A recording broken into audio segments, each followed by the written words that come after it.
Doctor साहब, सबसे पहले तो ये जानना चाहेंगे कि जिस तरह हम देख रहे हैं कि पेट्रोल के प्राइसेस में एक हमने देखा कि एडजस्टमेंट की गई है, क्योंकि सिचुएशन ऐसी थी। अब हमने देखा कि थोड़ी सिचुएशन स्टेबल हो गई है, अमेरिका की जानिब से हमले रोक दिए गए हैं।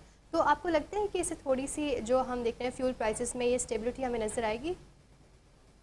देखिए, बात यह है कि पहले भी कई बार इस इश्यू के ऊपर बात हो चुकी है। पाकिस्तान के अंदर कोई ऐसा मैकेनिज्म है नहीं है कि जब पेट्रोल की प्राइसेस बढ़ती हैं तो एकदम से प्राइसेस बढ़ा के आवाम के ऊपर उसका बोझ डाल दिया जाता है, लेकिन जब पेट्रोल की प्राइसेस कम होती हैं तो फिर वो जो रिलीफ है आवाम तक, वो पॉइंट्स की फॉर्म में, जैसे पिछले दिनों भी आज से 3-4 दिन पहले की बात, जब पेट्रोल की प्राइस में कमी आई तो हमने आवाम को 35 पैसे का रिलीफ दिया।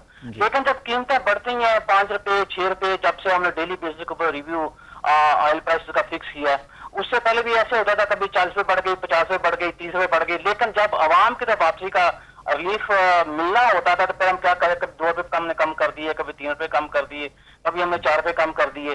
तो अब तो बिल्कुल ही मेरे सामने सूरत बड़ी अनसर्टन हो गई है। और जहां तक अमेरिका ने अभी जंग बंदी का ऐलान किया, ऐलान तो हमारे इसको नहीं कह रहे, लेकिन मुझे डर ये लग रहा है कि अमेरिका किसी बड़े हमले की प्लानिंग कर रहा है। तो हो सकता है कि आने वाले दिनों में मे बी कल परसों या उससे अगले दिन हालात खराब हो जाएं। तो ये जो अभी थोड़ा बहुत रिलीफ मिला है पेट्रोल प्राइसेस कमी का जो हमें नजर आ रहा है इंटरनेशनल मार्केट के अंदर, मेरा नहीं ख्याल कि हम पाकिस्तानी अवाम को उसका रिलीफ जो है मुंतकिल करेंगे या मुंतकिल होने देंगे। बिल्कुल ठीक है। डॉक्टर साहब, ये फरमाइएगा कि ये जो हमारा मैकेनिज्म है इसके बारे में आप क्या कहते हैं कि ऑन अ डेली बेसिस आप प्राइसेस के अंदर चाहे वो इजाफा कर रहे हैं, कमी की तो मैं बात नहीं करता, कमी तो ऐसा आपने नहीं की, जिसका भी आपने कहा कि पास ऑन नहीं किया जाता, ये हो क्या रहा है? क्या फ्री मार्केट थ्योरी जो है वो अप्लाई की जा रही है? अगर फ्री मार्केट थ्योरी के ऊपर आप जाते हैं तो फिर आपको दीगर कमोडिटीज़ की प्राइसेस को भी इंटरनेशनल मार्केट के साथ कनेक्ट करना पड़ेगा कि वहाँ पर अगर प्राइसेस में डिक्लाइन आएगा तो ऑटोमेटिकली यहाँ पे मार्केट उसको जो है वो एडजस्ट कर ले। लेकिन ये किस किस्म की एडजस्टमेंट है कि जो सिर्फ ऑयल की प्राइसेस की हद तक जिसको महदूद रखा जा रहा है, ना डॉलर की प्राइसेस के हवाले से कोई हमने इस तरह का फॉर्मूला बनाया है, ना और दीगर कमोडिटीज़ के हवाले से। तो ये जो पार्ट्स एंड पार्सल्स में जो हम बना रहे हैं फॉर्मूलाज, ये किस तरह काम करेंगे? और इससे तो लग ही रहा है अपेरेंटली कि आप मजीद खसारे की तरफ जा रहे हैं। अभी बड़ी डिटेल डिस्कशन है, मैं चाहूंगा जरा प्रिसाइजली इसके ऊपर बात हो जाए कि इसका नतीजा क्या निकलने वाला है, ये जो फॉर्मूला खास तौर पे ऑयल प्राइसेस को डिटरमिन करने के लिए बनाया गया है। देखिए, असल बात ये है कि ये अब डेली बेसिस पर बात आपकी बिल्कुल ठीक है कि प्राइसेस बढ़ रही हैं, प्राइसेस कमी का तो बस प्राइस नाम ही होता है। और जब इस तरह की सिचुएशन होगी तो क्या इन्वेस्टर जो है इन्वेस्टमेंट करने के बारे में सोचेगा? क्या इंडस्ट्रीज जो है अपने कारोबार को बढ़ाने के बारे में सोचेगा? क्या जो ट्रांसपोर्टेशन है उसके किराए के अंदर जो डेली बेसिस के ऊपर जब इजाफा होगा तो वो अखराजात जो है वो कहाँ जाएंगे? क्या जब डेली बेसिस के ऊपर प्राइसेस के अंदर आप इजाफा करेंगे और कमी प्राइस नाम करेंगे तो क्या जो चीजों के प्राइसेस हैं, लाइक जो बेसिक नेसेसिटीज हैं या रोजमर्रा की और जो अशिया है, क्या उनकी कीमतों के अंदर इस्तेहकाम आएगा? जब डेली बेसिस के ऊपर आप तेल की कीमतों में इजाफा करेंगे तो क्या आप समझते हैं कि जो आपने इन्फ्लेशन का एक टारगेट सेट किया है, जी हमने 2026 का इन्फ्लेशन को इस सतह पे लेके आना है, क्या उसको आप कंट्रोल कर पाएंगे? जब ये सारी चीजें कंट्रोल नहीं होंगी तो मुझे बताइए जो ग्रोथ का टारगेट आपने बजट के अंदर सेट किया है, क्या वो टारगेट आप अचीव कर पाएंगे? जहां तक इसकी ओपन मार्केट की बात करते हैं या आप ये कहते हैं फ्री इकोनॉमी की बात करते हैं, फ्री मार्केट की बात करते हैं, तो फ्री मार्केट के अंदर खाली चीजों की कीमतें बढ़ती नहीं है, वो कम भी होती है, कॉम्पिटिशन होता है। जब कॉम्पिटिशन होता है तो आपको पता है एफिशिएंसी आती है इकोनॉमी के अंदर। तो ये तो अगर मुझे आपको याद है 2019 के अंदर हमने एक प्रोग्राम किया, जो मेरा पहला प्रोग्राम था आपके साथ, उसको तो मैंने आपसे बात की थी कि पाकिस्तान दुनिया को वो मुल्क है जहां कास्ट एफिशिएंसी के ऊपर काम ही नहीं हो रहा। तो जब आप मुझे बताइए कि डेली बेसिस के ऊपर प्राइसेस में इजाफा करते जाएंगे तो जो कास्ट एफिशिएंसी की बात हो रही है, क्या वो कॉन्सेप्ट पाकिस्तान के अंदर काम करेगा? मुझे जो चीज लग रही है कि ये वही बात है, कोई चांदे के लोग आपके हैं जिनको आपने राजी करना है और राजीपन के अंदर ही सारा नुकसान जो आवाम का करते जा रहे हैं।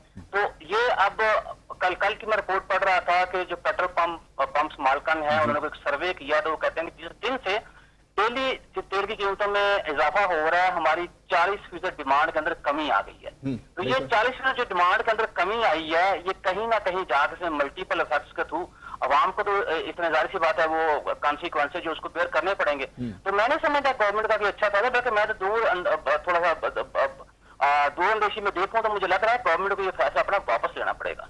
राइट, ठीक है। डॉक्टर साहब, एक चीज़ को और तस्करा कीजिएगा। अभी जैसे आपने तस्करा किया कि हमारे लिए मैकेनिज्म काम नहीं करता, मैं ये समझ पा रहा हूँ कि ये IMF का जो प्लान था, अच्छा अब ये बड़ी अजीब बात है कि इस वक्त तक की जो आपकी अचीवमेंट है 3.5-4 साल की, वो ये है कि आपने डेट रिपेमेंट के अंदर अपनी पोजीशन को बेहतर कर लिया है। मगर ये कि जब आपका टेन्योर मुकम्मल हो जाएगा तो हम सिर्फ डेट पेमेंट के हवाले से ही, रीपेमेंट के हवाले से ही हम जो है वो स्टैंड स्टिल करेंगे। बाकी और किसी भी सेगमेंट के अंदर इकोनॉमी के हम जो है वो नहीं स्टेबल नज़र आएंगे, हम उसी वल्नरेबल पोजीशन के अंदर होंगे। ख्याल ये किया जाता है कि जब आप आईएमएफ से पैसे लेते हैं तो आपको अपनी इकोनॉमी को बेहतर बनाना होता है। यहाँ तो ना आपकी इन्वेस्टमेंट फ्लरिश कर रही है, ना आपने उसको री इन्वेस्ट किया कहीं पे कि जहाँ से आप फंड जनरेट कर सकें। यहाँ तो पुराने डेट को सेटल करने के लिए आपने सेटलमेंट के लिए मजीद डेट लिया है। तो ऐसे सूरत हाल में होगा क्या? तो अपेरेंटली ऐसा लगता है कि ये एक वैश्विक सर्किल है। इसके बाद भी जो गवर्नमेंट आएगी वो दोबारा से आईएमएफ का प्लान परस्यू करेगी और ये जो इन्फ्लेशन का जो रिकॉर्ड है आपका, ये और बेहतर होता चला जाएगा, मजीद इसमें सर्ज आएगी। कैसे मामला को सेटल किया जाए, ये तो फरमाएं। देखिए यासर भाई, असल में जो आईएमएफ है वो तो हमें नहीं कहता ना कि तुम मुझसे लोन लो। बेसिकली हम आईएमएफ को छोड़ना नहीं चाहते। ऐसा ही है। उसकी वजह ये है कि हम बाहर से जो वजीर खजाना है उसको इंपोर्ट करते हैं, हम बैंकर को इंपोर्ट करते हैं, क्योंकि बैंकर जो होते हैं उनको पता होता है कि पैसे कहाँ से जनरेट होंगे।